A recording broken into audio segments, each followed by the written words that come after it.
I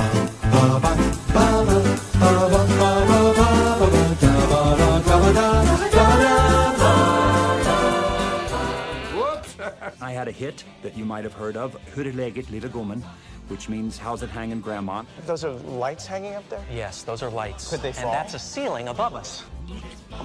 Excuse me, I must be full. It's like that wire. I see a wire. I see a... Ow! Mighty winds are blowing across the land and across the sea. It's blowing peace and freedom. I feel ready for a voyage on this magnificent vessel. I love Mitch. What if we see sailfish? But It's blowing you and me.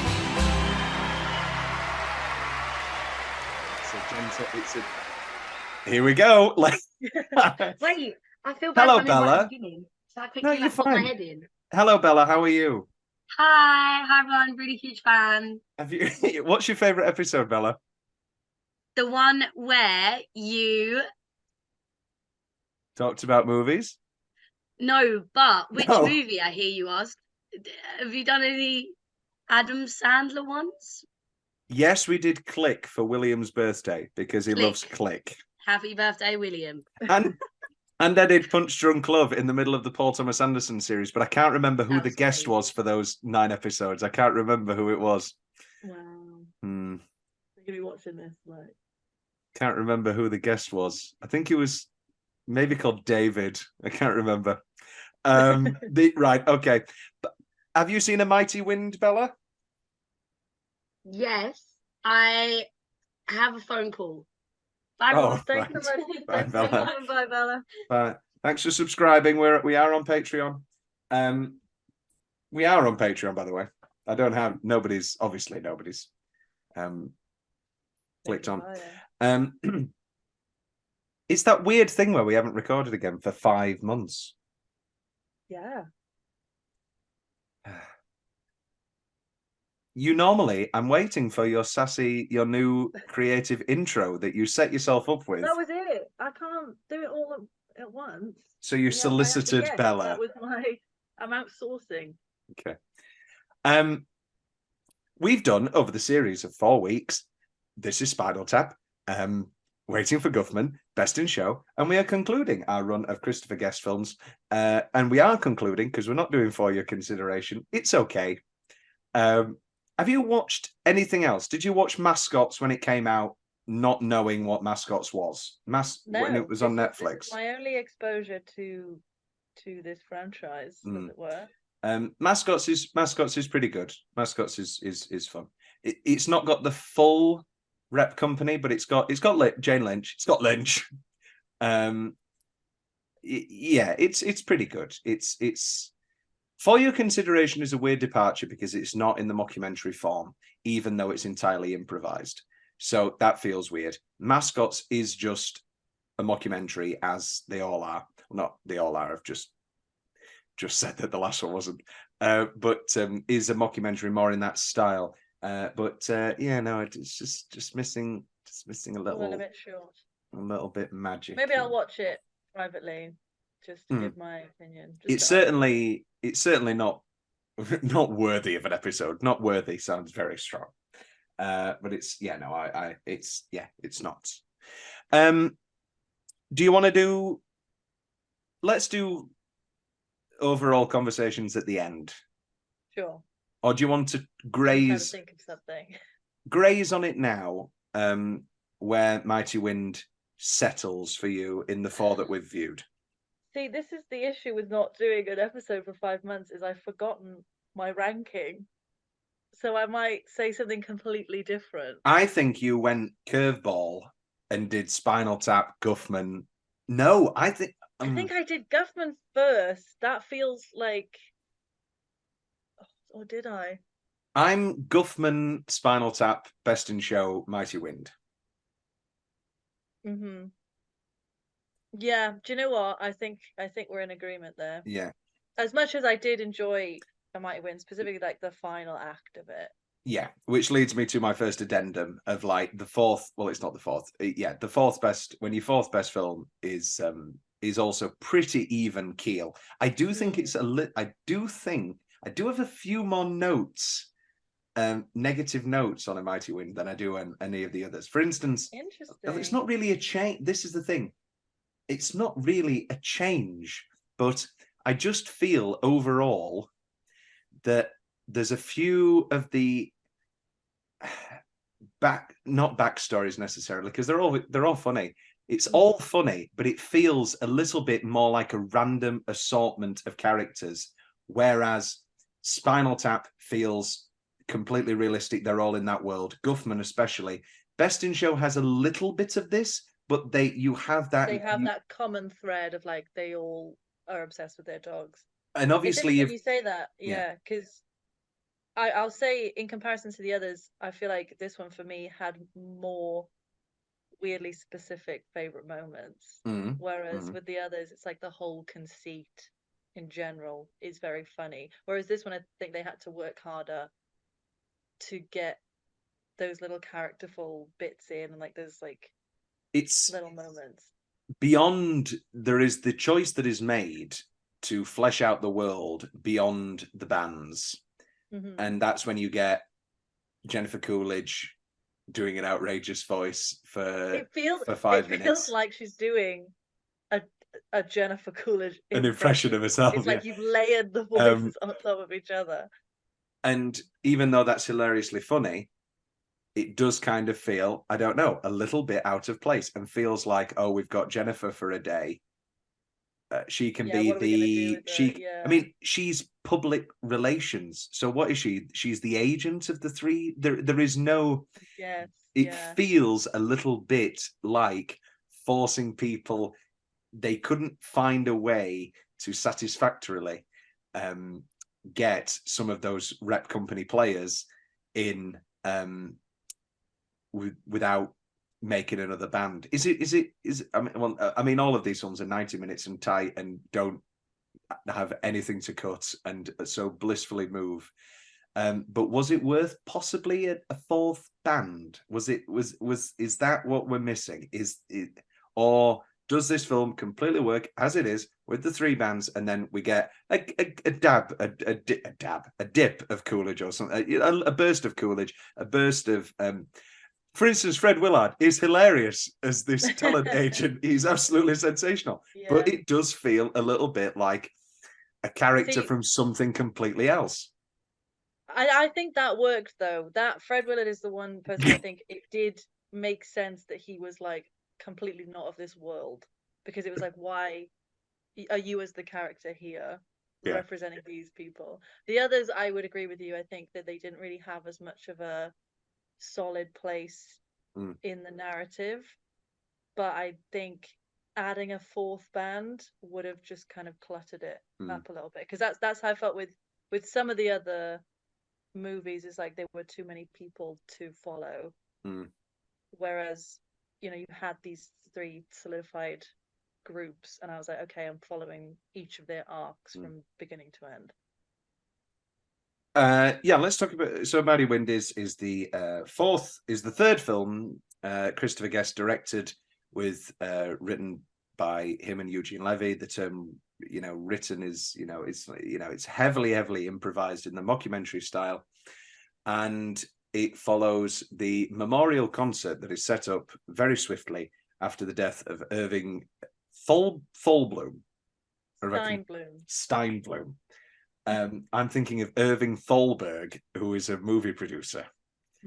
And anyway, the rushed concert, and so you've got the far too large Partridge family sort of situation with 9 of them. You've got the Folksmen, who were originally a Saturday Night Live sketch that Harry Shearer, Michael McKean, and Christopher Guest did in the 80s. No way. Because when Saturday Night Live went through a rough patch in the 80s, and what they did was, instead of the normal cast players and you're on for 5 years, maybe however long you are, they hired Christopher Guest, Harry Shearer, Martin Short, and Billy Crystal. I think it's Billy. I don't know. Martin Short for 1 year, for 1 season, and they were like, "We'll pay you more. You're going to do 1 season." I keep praying with my hands. I know it's a visual medium. We'll pay you for 1 season, and that's it. And I can't remember if they tried to extend them or not, but that was one of their sketches.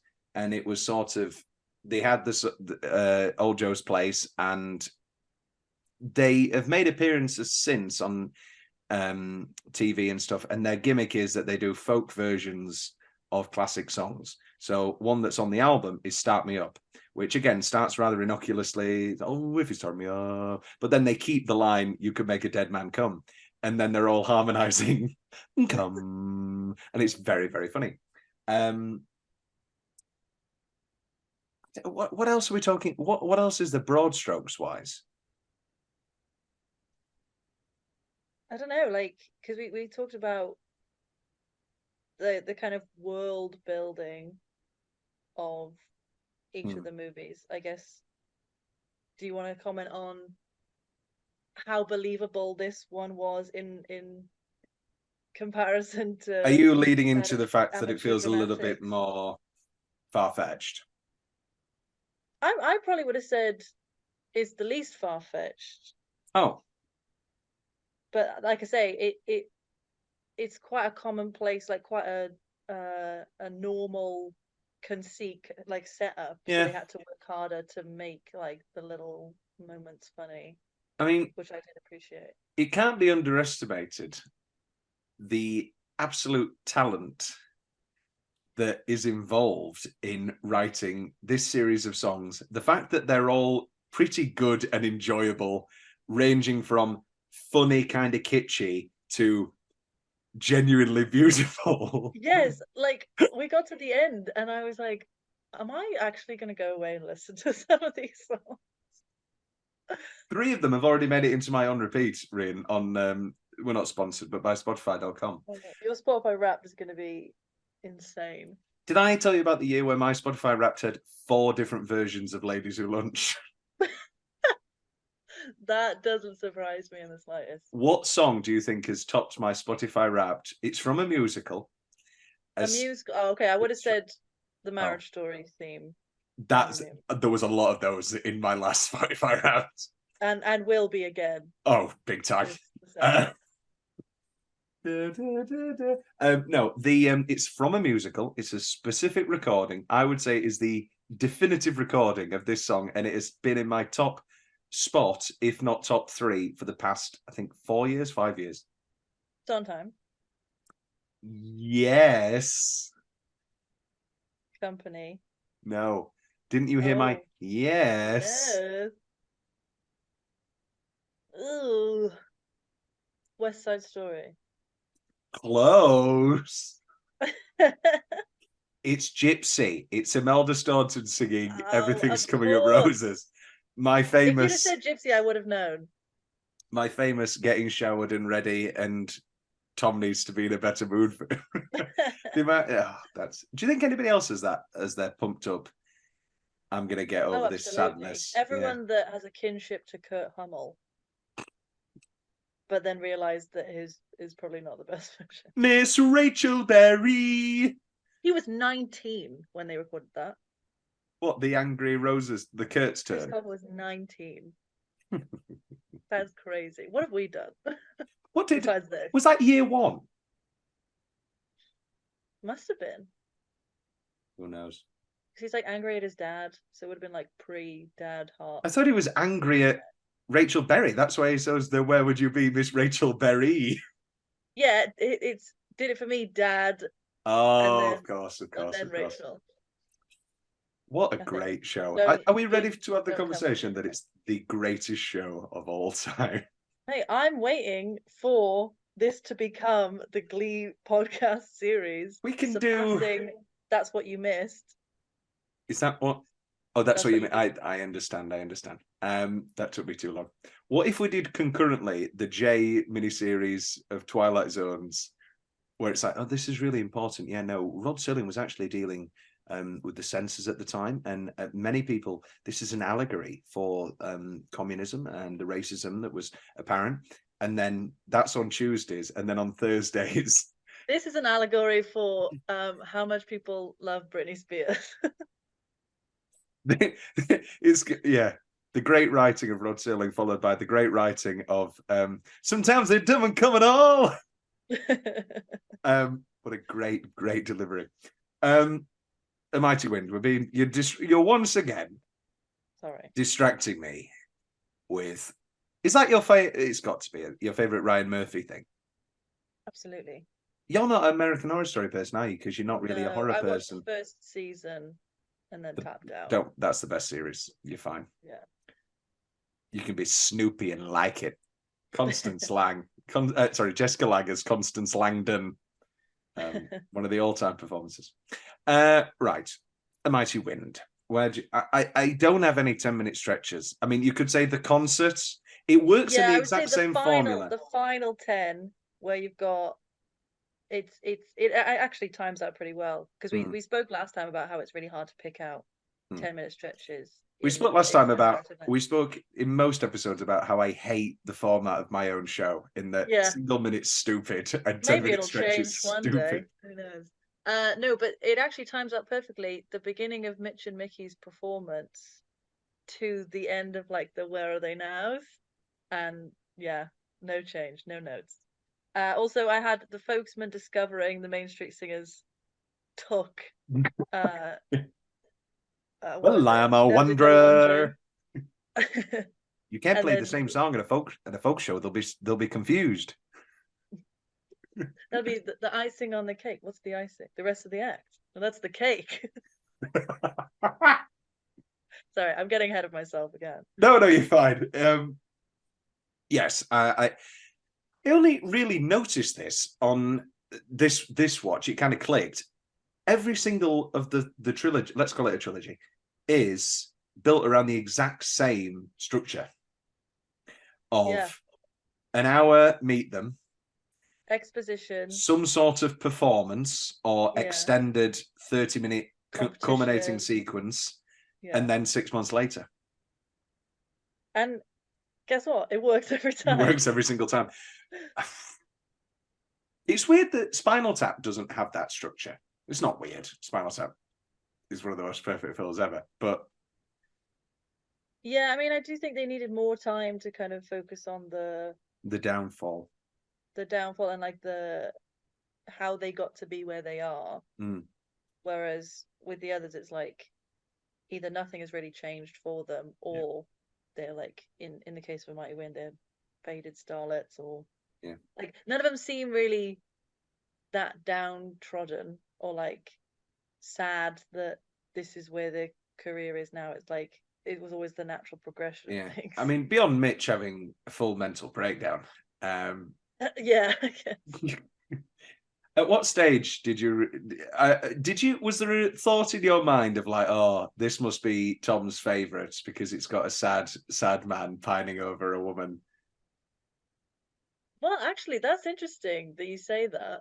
I thought your big question was going to be like, because they talk about at the end, like the other one being more into it than they were. Yeah. I thought they get back together. I thought your big question at the end was going to be, who do you believe? I mean, I always side with. You're wrong. Yeah, any side you. Obviously Mitch is in love with Vic. I mean, I'm so boring. I always say the exact same thing. I'm always like, Charlie's still in love with Nicole. Why does Nicole get to be with somebody? It's the same thing. It's like, why does Nicole get to be happy? Why does Mickey get to be happy? Why does is she? Because she's singing about catheters and penis. Get your penis clamp. She learned the Austin Powers. An oversized penis enlarger must be somebody else's. Don't know what that Austin Powers impression was. Are you an Austin Powers person? Do you know what? I wasn't, but I feel as though I need to give it another crack. They're very good. I've seen a lot of Halloween costumes that make me very jealous. There's only two things I like. Couple envy. Yeah. Couple. Oh, what was the couple? What? They're just Austin Powers and Fembot. We did. Nobody watches this podcast. There was on board the. I recently went to a party, and they're a lovely couple. They really are a lovely couple.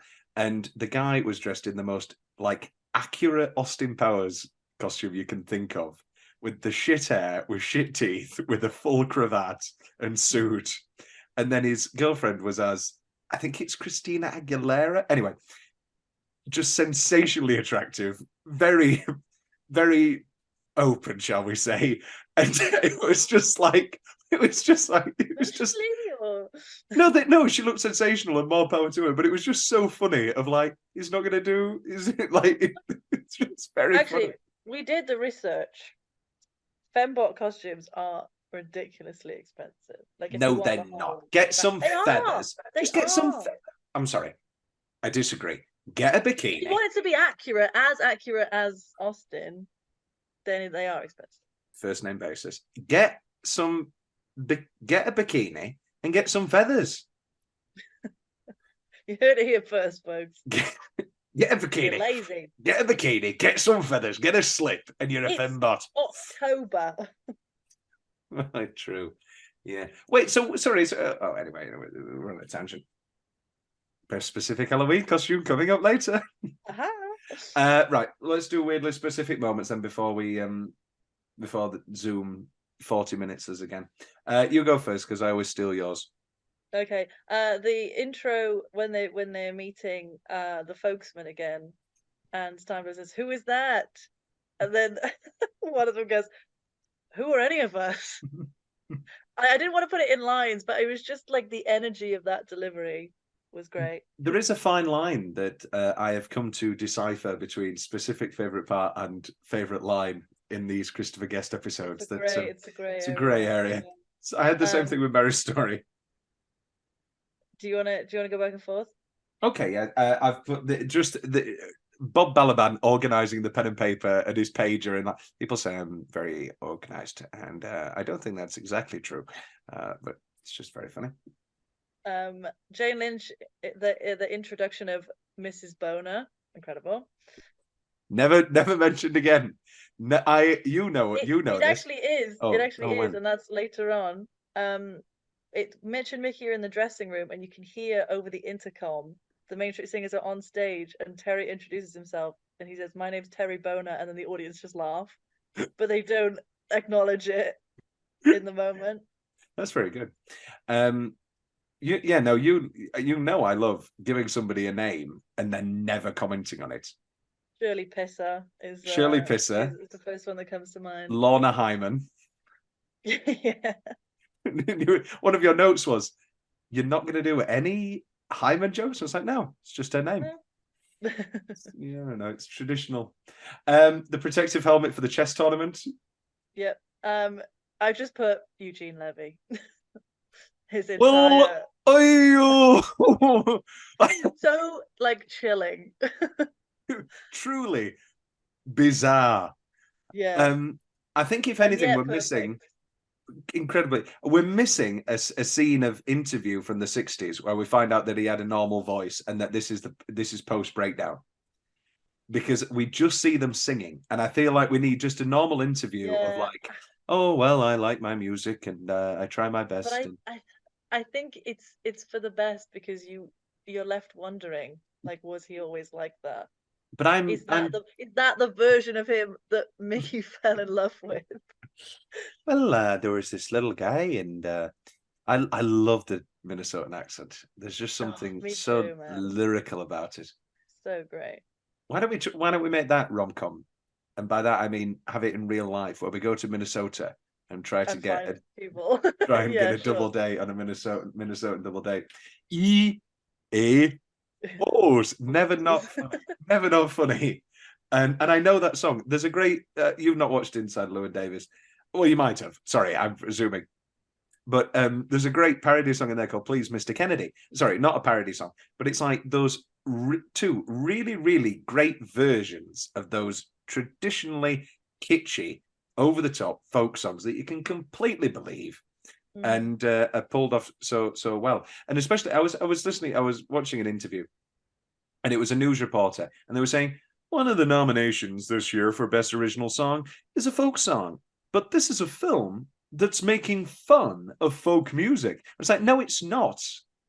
It's celebrating it. It's completely earnest in its writing and production of those songs. There are little lyrics hidden in there. The subject matter of some of the songs is outrageous, but it's all pulled. It's all done with sincerity. And this is why I think, just off of that, this is good stimulus. As for the folks at home, all two of you, Tom and I are working on our own Christopher Guest-esque. It's just a mockumentary following the raging success of R.A., a documentary. And we were talking about how do we kind of approach a topic and a set of characters without seeming like we're mocking real people, but it's, if anything, it's mocking ourselves and our love of that thing. That's not the grey area. The grey area is that I have an ex involved in that industry. That's the grey area, Rhian. Let's cut the crap. I have an ex in that world. That it could just as long as there's not a pointed version of that woman. The album cover for Wishing, they're all just stood at a well. Incredible. The cutaway to the newspaper clipping, musician pummeled. Yeah, very good. The cutouts of the Main Street Singers, John Michael Higgins in his basement. Made of gin boxes. Yeah, you know, every time Naomi cries and her brother is like, fuck's sake. Yeah, what the hell is this? The album cover for When You're Next to Me, which is very good, but I love that it's the album's called When You're Next to Me, and underneath it immediately says featuring the song When You're Next to Me. Very funny. Literally all of the album covers. Well, let's just get it out of the way now. The funniest gag in this entire film is, well, Mitch was going through a real dark period with his album Cry for Help. And then, I mean, there were songs on there called, If I Had a Gun, Anybody But You. But then cutting then to the album cover, calling it quits, where he's in the grave. Incredible. The first real Eugene Levy delivery that I laugh at, well, not that, that's not true, but what is it you do for work? But then again, that's following the whole Crabville autumn in Crabville. It's Crabtown, not Very Crabville. nice. It's Crabtown. Second funniest. Oh, go on. Sorry, Jonathan's reaction to the Yiddish, where it just gets him and he's like, okay. Yeah, I'm just going to try and fit in as many as I can. But by the end, they're doing 3 in one sentence. He was a real mention. He was he was real true Bafasha. And he's just giving that look of, what is this guy doing? What is it? Is he trying to appeal to me? And God bless him. Lars Ulfen, and we had a song you might have heard it, and it was on the Billboard charts. Did you learn that, or did you just say gibberish? May have just said gibberish. Into the mic. Into the mic. Okay. Is it all really? Is it working? Jane Lynch's pronunciation of magazine. Wonderful. How did she say it? Did I miss it? She said magazine. Cut to the worshipping with the sparklers and the pointy hats. Incredible. We're not in a cult science. We don't ride on brooms. We don't wear pointy hats. Well, we don't ride on brooms. just like pitch. That is one of those things where that is a perfectly written line, and I don't know whether they reshot it or whatever they did. But if that was improvised by John Michael Higgins, I mean, the Nobel Peace Prize. But this is the thing I love about it is like they'll have the improv moments, and then they'll pick out the things that they were like, we need a cutaway of this. This is you digging at me because I want to do this film like I did the last one. Just completely improvised. No structure. They have to have structure. No. I love structure. I want a shooting schedule. Oh, Tom and Rhian talk in room about this. But that's all I want. I don't want pre-designed lines. when Fred Willard's pitching the wet t-shirt competition, and he's like, and everybody's getting covered in the wet t-shirts, and he's clearly whispering to John Michael Higgins about it'll look great with the women in wet t-shirts. This is a really sincere one. The musicalization of Catherine O'Hara singing "My Darling" is absolutely beautiful. just We're gonna tremendous. talk about Catherine O'Hara at length Oh, in the next section. when are we going to get like a Catherine O'Hara like Oscar role? When are they going to try and get Catherine O'Hara? This is why I need to be in the film industry soon. Not too much emphasis on the word soon, but I want to get Michelle Pfeiffer an Oscar. I want to get Catherine O'Hara an Oscar. I want to get Annette Bening an Oscar. Maybe all in the same film. Maybe you should be an agent. Maybe that's your calling. No. Or a casting director. Maybe that's fair. Yeah, I'm going to cast Annette. It's like Annette, Annette, and then I am the lead. Fuck you, Warren. I love Warren Beatty and Annette Bening. When with the candles, Lauren singing Ave Maria, brilliant. Mitch dropping his stress ball. I'm really focused. The candles. It also represents a penis. A penis. Harry Shearer applying moisturizer with a flat palm. Bob Balaban's safety announcement about the plants. First things first, though, ladies and gentlemen, I do want to announce that there are a series of plants around the audience. Be careful. That kind of cut into my last one, which is his complete lack of showmanship, where he gets on stage. They should start calling them the spokesman from the way that they are telling their stories. Ladies and gentlemen. And that's mine. That's all of mine. The restlessness of the son who hates folk music during the first song, and like he immediately looks at his program after one song. It's blowing peace and freedom. It's blowing you and me. Just like a 3-minute, great, genuinely good version of like a change is going to come, like blowing in the wind, peace and equality song, all building up to it's blowing peace and freedom. It's blowing you and me. It's like a single line. When Fred Willard's talking about a pitch for an episode of the TV show, and he's like, and they can say, "Hey, get in the kitchen," and they go, "You can't do that. That's chauvinistic." And then I like that the sexual sexual discrimination. I really like the final credit wall where it's all of the names and then it flashes white. And then you turned it off straight away, didn't you? You turned it off straight away. And then, I mean, I don't know if it's specific. I don't know what it is, but it is like, if I was to do a list of the top 10 romantic moments of all time, I would have the kiss. Oh, it's the eyes, the little eyes before the kiss. Where Just it's like, that, are we doing this? Okay, and it does the hand on a cheek. Although, again, not to bring it back to Glee, but I will. Oh. My first thought was, well, you've sabotaged nationals. I thought you were doing. Your first thought was, "That's enough kissing now." Okay. What do you mean sabotage nationals? Do I not remember when Finn and Rachel kiss for real on stage and then they lose? And that's not allowed? That's clinched them the win. Well, it not allowed, but like it's frowned upon, and then they get blamed for the fact that they don't win because it was unprofessional. At the end of what?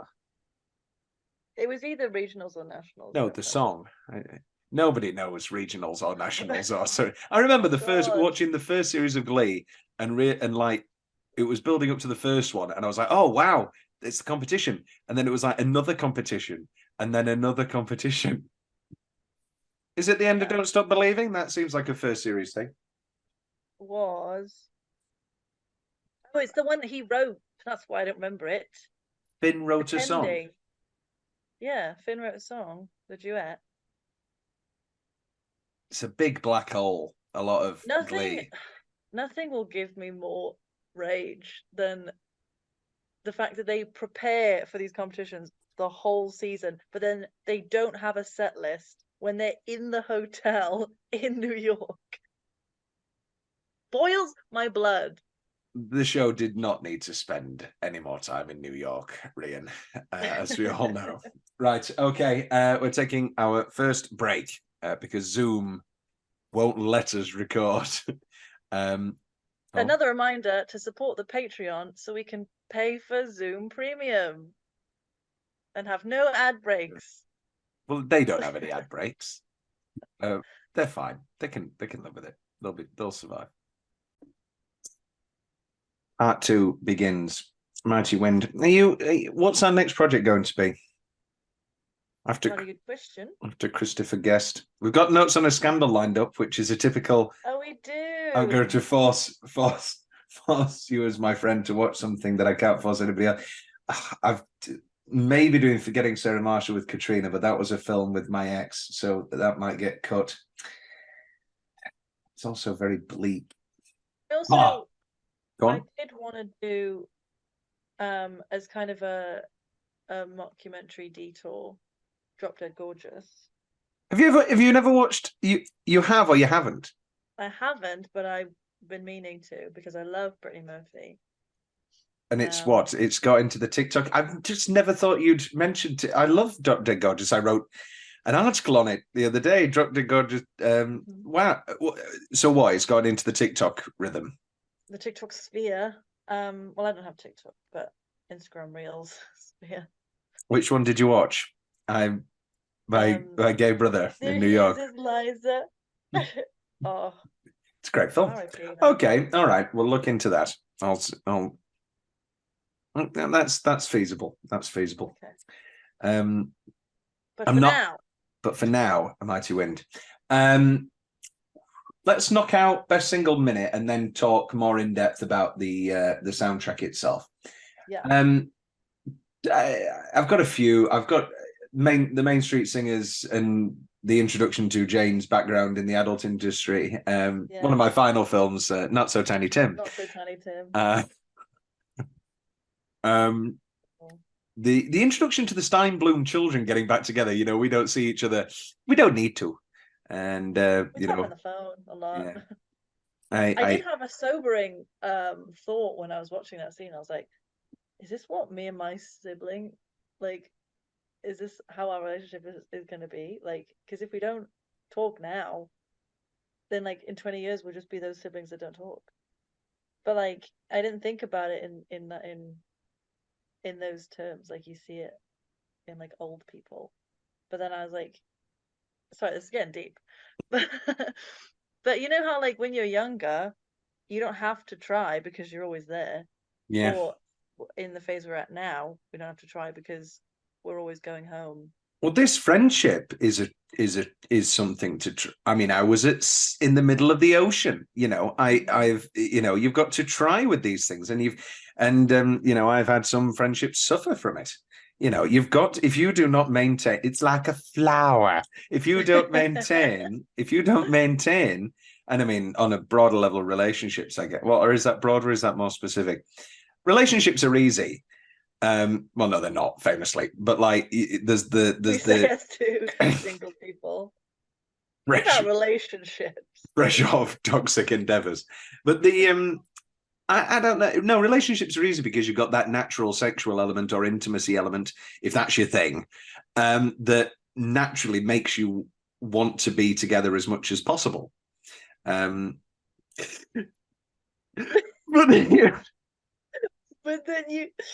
then there's always somebody better. And then no, I see what you mean. Like with friendships, I do think it's harder to sustain that.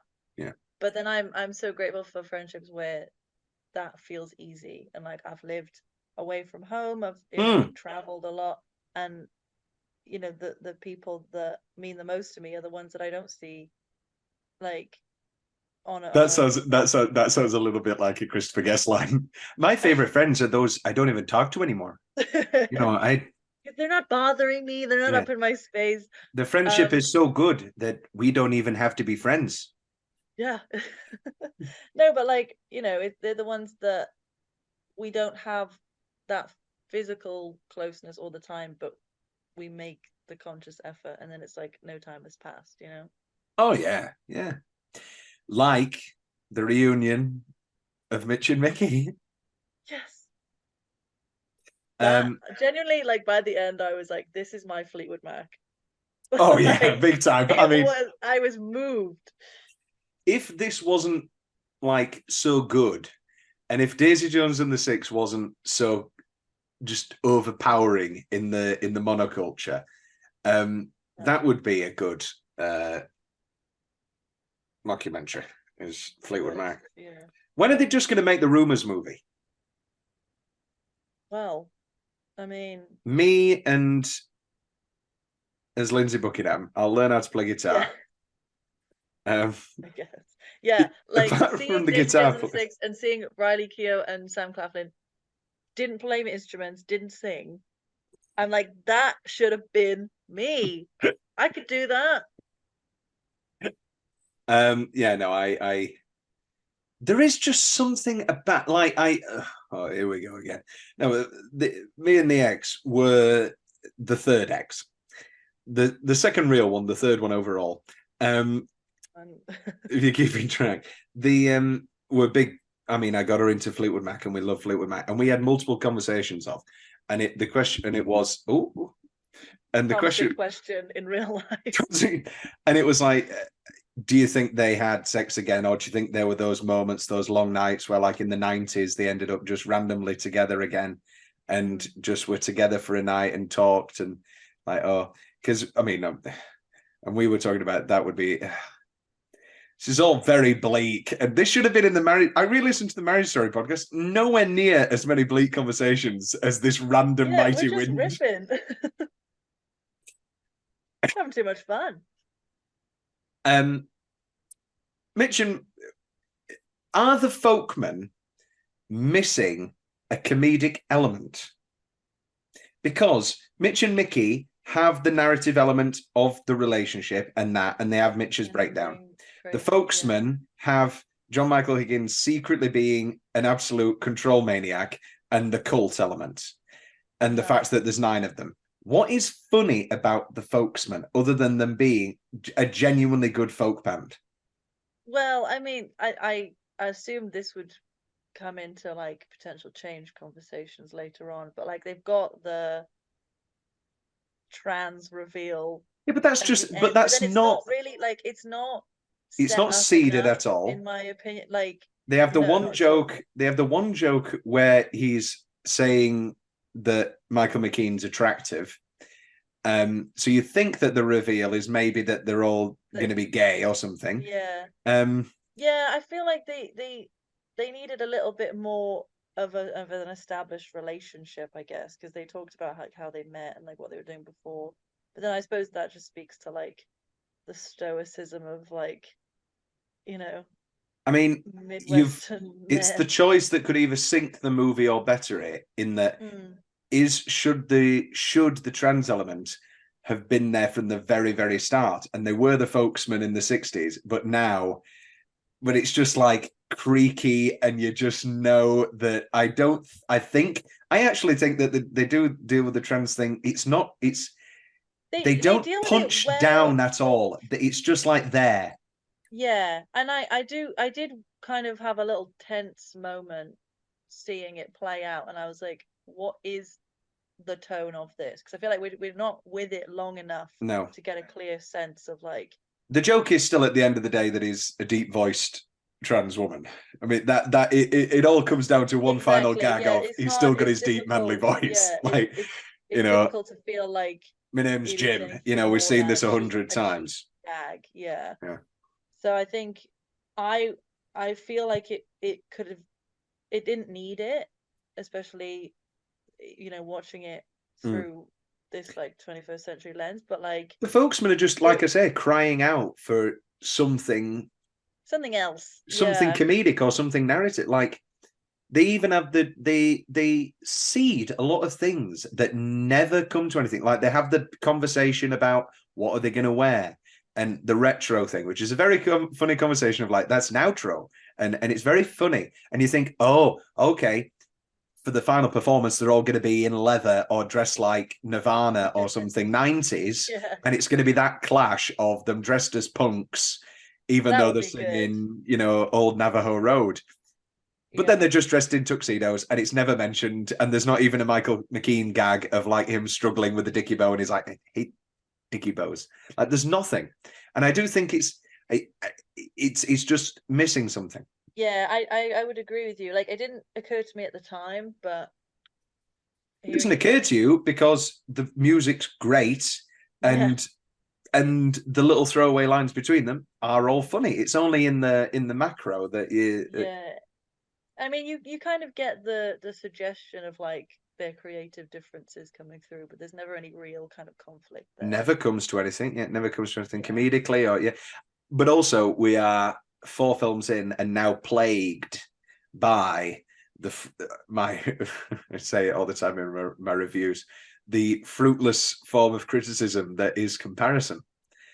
In that we are now, you know, you can't help but go, yeah, but I prefer chalky. I mean, no, corky. Nobody, well, chalky white. Chalky and cheesy. I mean, nothing can compare to corky. One of the great people. Any other nominations for best single minute? I mean, I've got Mitch trying to play the guitar with the sex next door in the motel. There was so long where I was genuinely like, can Eugene Levy play the guitar? I was like studying the shots, like, is it someone else? Because like the way his like fingering was so like awkward. Who? Here's all the person in the other motel. Womp womp. Oh. Talking about the records not having holes, brilliant. LaFontaine's intro. Steinblum and Lawrence arguing about the set. It's very yes. Look what I'm seeing here. It's not painted from the back. Well, it doesn't need to be painted from the back. Is he completely playing the same character as Waiting for Guffman, or is it the same? 1 minute, let me check. I need to check this because they're very, very similar. Gosh, you're really testing my memory. Because he is also the stage manager, and I'm trying to think like, oh, is he?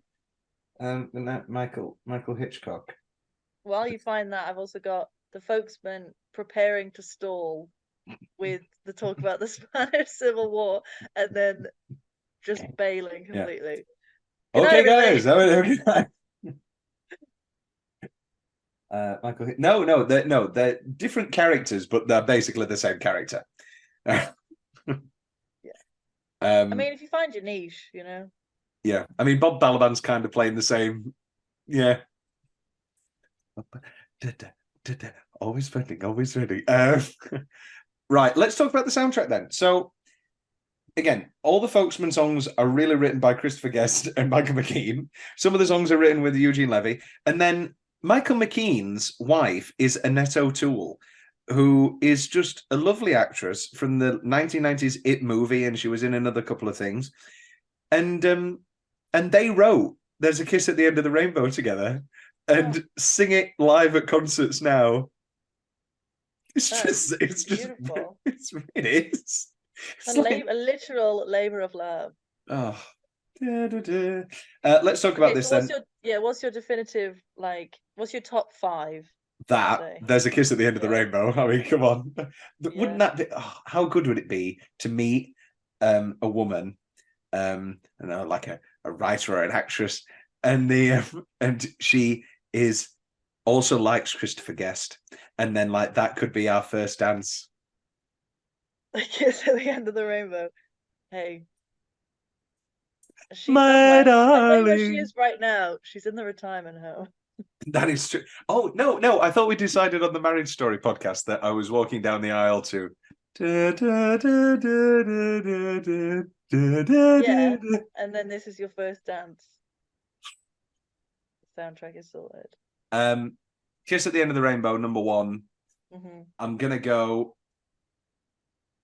I really like Old Joe's Place. It's really funny. Yeah, and nice. I figured you'd put that. There's Big in the book. And then A Mighty Wind, which I think is genuinely great. Never Did Go Wandering, both versions. Although, sorry, I'm going to give it to the Main Street Singers. I did prefer Really? that. I'm sorry. See, I'm an OG. And then Loco Man's pretty funny. but I'm probably going to give it to the Skeletons of Quinto. However, all of the Mitch and Mickey songs are just beautiful. Incredible. Yeah. Just Genuinely lovely. I had all of those, but honorable mention to Potatoes in the Paddy Wagon. Yep. And What is that song about? It's about a girl named Potato. I know, getting arrested, but it's like, what the hell is this? And then the Shore Flow theme song at the end. Okay, good choice. Right. So, which of those do you think got? I've ruined this because I sent you the link to them performing it at the Oscars. A Kiss at the End of the Rainbow is the one that is nominated for Best Original Song. It is introduced at the Oscars by Jamie Lee Curtis, who comes out and says, one of my favorite films of this year was A Mighty Wind. Not just because it was hilarious and emotional, but because it was also directed, written, and starred my husband, Christopher Guest. Aww. It's just great. And then she introduces Mitch and Mickey, and it's Eugene Levy. Well, I sent you it, and Eugene Levy and Catherine O'Hara in costume. And great gag to start with, on drums, and there's nobody behind them. Very funny. And then they just sing it. And it is like the film recording. It is, They are both really, really good. Do they do the... They do the kiss, yeah. There's a kiss at the... But was it as good as... Do you like Lord of the Rings, Rhian? Or... I have done my time.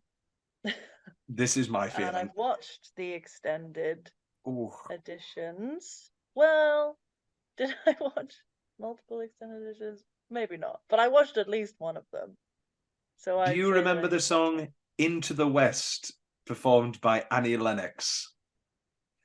No, nobody does. Look at these aren't real songs. Belleville Rendezvous from the Triplets of Belleville. And then 2 songs from Cold Mountain. 2. Cold Mountain had 2 songs. One by Sting. One by Sting called You Will Be My Ain't True Love. And Scarlet Tide by Elvis Costello. Cold Mountain, a fine film. I don't remember it having 2 songs. Weird Oscars. Another robbed moment.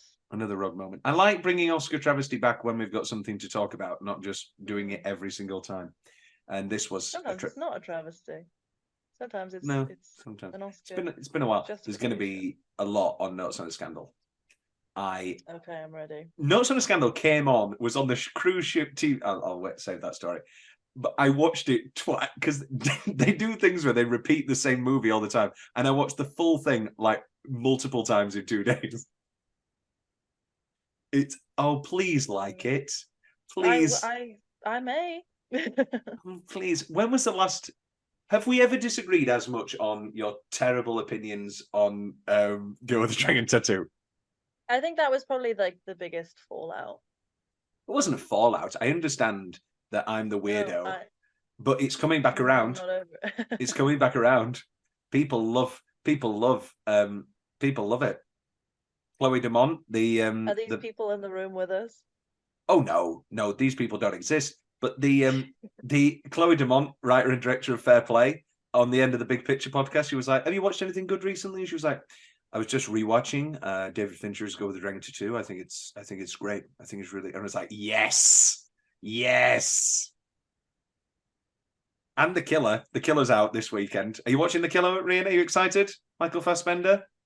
Do you know, I'm inundated with films that I could be seeing. In fact, today I was going to go to the cinema. It's a toss-up between Priscilla and Bottoms, and I feel like I know what you're going to tell me to watch. Bottoms is great.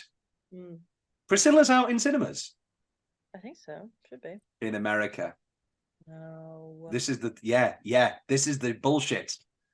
So go watch Bottoms. I want to watch Bottoms with the crowd. Take Bella, take Ruby. Like, I know I'm the king of watching movies alone, I do like watching movies alone. but not like a comedy. Yeah. It's like, wee. Would you go watch Taylor Swift the Eras Tour alone? Well, I wouldn't watch it at all, but Ooh. no, more power to the Swifties. But I feel like that's a little bit more of a social thing.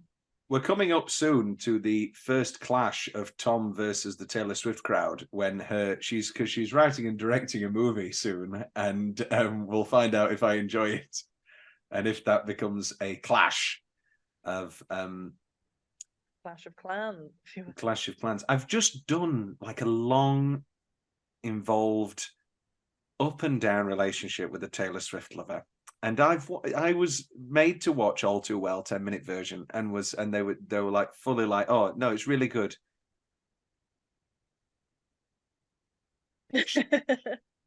He doesn't have your scarf. Nobody gives a shit. Who he doesn't fucking have your scarf. I feel like we are in Groundhog Day. I feel like we've definitely had this conversation on the pod before. Probably. Maggie Gyllenhaal doesn't have your scarf kept in a fucking drawer. Oh, it's just not happened. She probably threw it away. Wonderful actor Peter Skarsgård was probably goodwill. Peter Skarsgård was probably like, "Hey, Maggie, what's this scarf?" And she was like, "Oh, I don't know, throw it away." Hey, Peter, do you want to be in my movie The Lost Daughter, where I make you into like the woman that every man, sorry, the man that every single woman loves? Did you watch The Lost Daughter? I didn't. She casts her own husband as like this just intellectual writer guy who, like, the lead character just like throws her husband away into the trash. It's like, he is the best man. Oh my God. Oh, and he's got like a scraggy little beard. What's the change? I've got the initial TV reporter's pronunciation of Zenith, which he says Zenith. Other than that, I don't have anything beyond. Not Zenith? No, it's Zenith. Agree to disagree. This isn't fair. Well, it's 2 against 1, clearly. What, you and the reporter? Yeah. Do you have any other changes beyond the sort of general things we've been talking about? We can get into the trans. I like the trans thing's kind of like a nothing point because it's not bad in any way. It's just there. Like, there's no punching down. There's no jokes. It's well, it is. Oh, it is a little bit. Like like I say, it's a bit of a cheap joke of like, oh, here's someone with a baritone. I mean, sorry, I don't mean there's no additional dialogue or jokes beyond the gag that it's a baritone and the final EAO. Like it. Yeah, I feel like it wasn't necessary, and like again, I think the folksmen were looking for something. Yes, and I think there could have been much more interesting things to do in terms of exploring their like interpersonal, like relationships and stuff. I guess more leaning into that kind of culty element with the Main Street Singers as well. That would have been fun. Are we missing a happy ending for Mitch and Mickey? No, because, and this is actually my issue with Daisy Jones and the Six. I was furious. I posted like a 6-minute. Did you just call it Davy Jones? No, Daisy Jones is lacquer. I posted a 6-minute Snapchat rant about the ending of this series. What is the ending of the series? So, okay, spoiler alert. I don't care. It's probably going to be released in like 2026. The book's been out since. So obviously you've got this, will they, won't they, between Lindsay and Stevie. Billy. Yeah, Lindsay's been cheated on multiple times, yeah. and Billy goes back to his wife. Okay, which is like great. The wife dies, and then before she does he go to a restaurant and get a blue horn? She gives her like basically her blessing to like rekindle whatever they had before. It's like, give Daisy Jones a call. And I'm like, that is it's so lazy, because it's like you didn't want to commit. Just How I Met to Your Mother. one- It's just literally Exactly. How I Met Your Mother. Exactly. And it's so infuriating when they do that, where they want to have their cake and eat it, and they can't accept that like one relationship can, take precedence over another. Anyway. It should end with Lindsay, Billy, whatever, just like pie. Yeah, I think about Stevie. Yeah, I think about Stevie. Yeah, it's like I hope she's well. We would have been disastrous. Lindsay Buckingham hasn't said that in a while. The Well, yeah. I'm gonna try one last time to cut him out of the band. Well, there's another interesting element of that as well. Just the last thing I'll say on Daisy Jones and the Six is, because the reveal is it was shot and like orchestrated by Billy's daughter the whole time. Oh my god!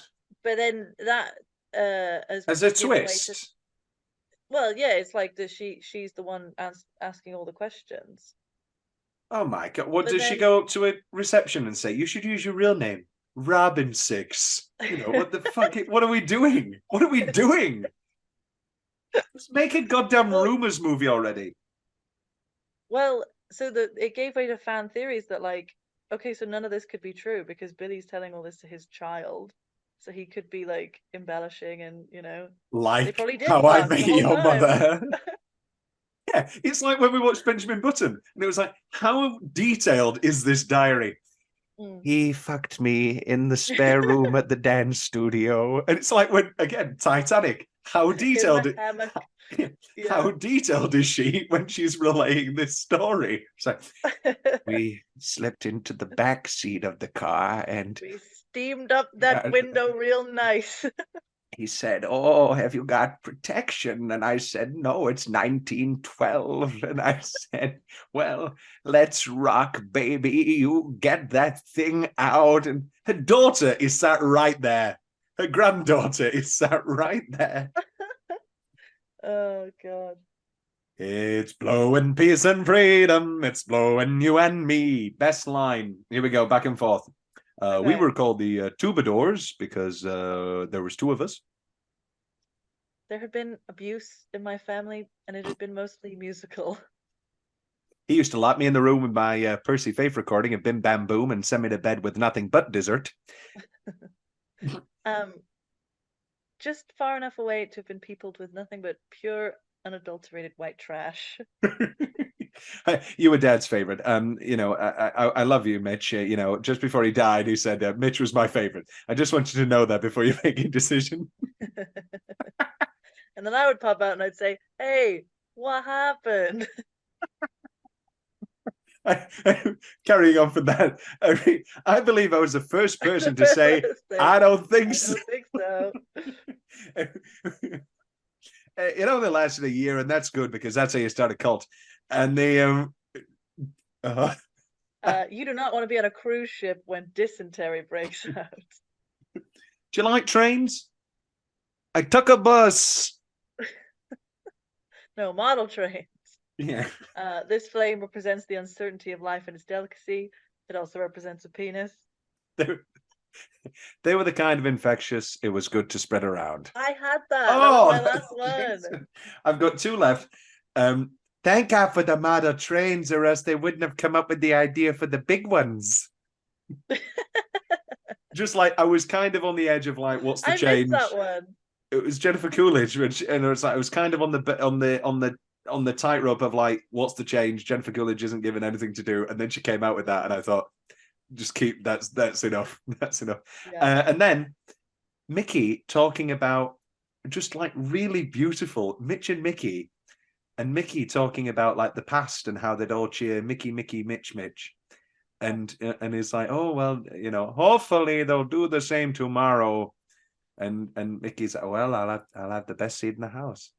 And when she pulls out the poem, without telling him he's going to read the poem, and she pulls it out and she goes, Mitch is really good at keeping care of himself. He can garner a sock, And there was a lot of alcohol in the family. Best specific Halloween costume. I mean, the Colts. Any of the Mitch and Mickey like 70s. There must be. Did you go on Instagram or Twitter or something and find people doing Mitch and Mickey costumes? I mean, if I did, I wouldn't have known what they were at the time. No, I mean now. Well, Halloween was literally all the photos on Google are Mickey Mouse. What about what about Mickey and Mitch and Minnie? And it's Mitch. What's the tweet? I hate gay Halloween. What do you mean you're Mitch and Mickey from A Mighty Wind, but with Minnie Mouse? I hate theatre people. What do you mean? What has been... There was one singular couple that did it on Facebook. Oh, well. What's been your most specific Halloween costume throughout the years that you've been like annoyed? Like, what's been your most annoying costume? God, I mean, I was Chicken Little most recently. Yeah. Which nobody got. Year before that, I was Florence Pugh being late. That was good. Venice Film Festival with a Aperol Spritz. That was very good. That was probably my most specific one. There was one year I went as Elton John in Rocket Man in the outfit where he performed at the Troubadour, and my ex-boyfriend of like 2 months went as in that exact same outfit in like we were in different countries at the time, and people were messaging me being like, are you back together because you're both dressed as Elton John in this one specific scene? And I was furious. That is good. Yeah. I also went as pregnant Quinn Fabray that year in the pregnant Quinn. Quinn, very good. I should have come as Finn, just in that nice tie and carried around a beatbox. And anytime anyone's like, "Why have you got that beatbox?" What does he sing? Having my baby. What a great show! It all comes back to Glee. Here's a few fun facts, Rhian. Mm-hmm. Guest is the voice in the motel room. I figured that out. I could hear him, and I was, and it was like we think, oh baby. It was like that's a man's voice. That's Christopher Guest. Yeah, I knew it was a man's voice. I think I mentioned this during the Spinal Tap episode, or maybe I didn't. When they toured as Spinal Tap, they used to do 30 minutes as the Folksmen to warm the crowd up, and people would boo. And Liam Gallagher went and was pissed off. It was like, "Oh, these." So I just wanted to run that one back, and yeah, no, I've already talked about Jamie Lee Curtis. Not many fun facts.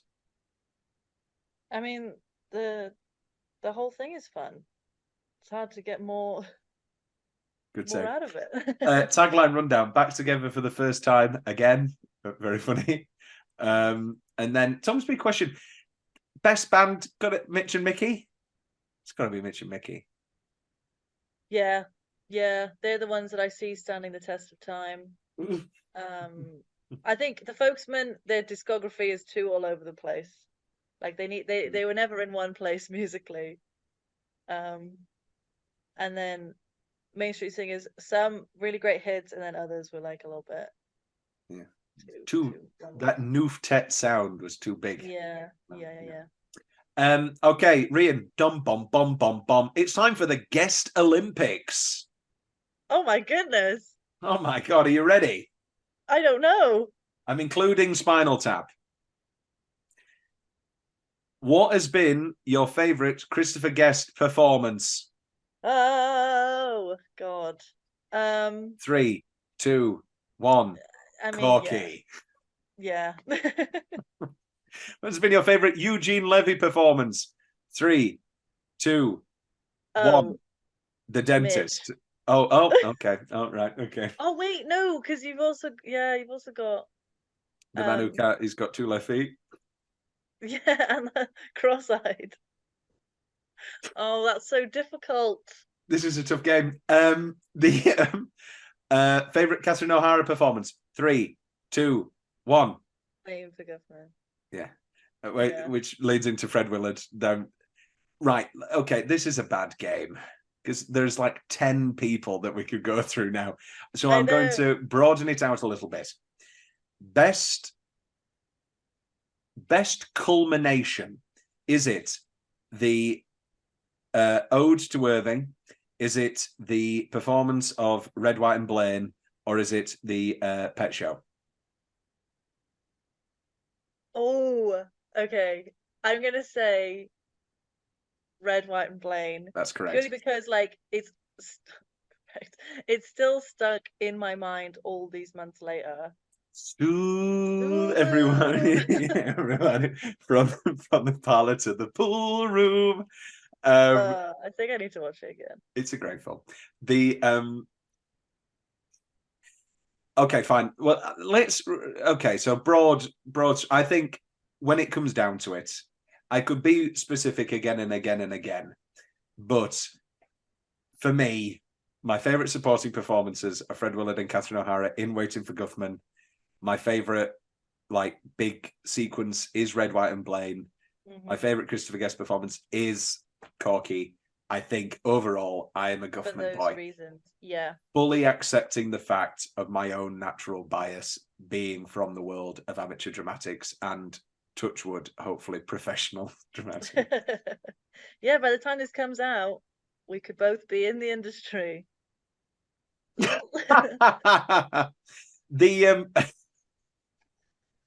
It could happen. What would you rather have? No. A career. I was gonna, yeah. What was the other option?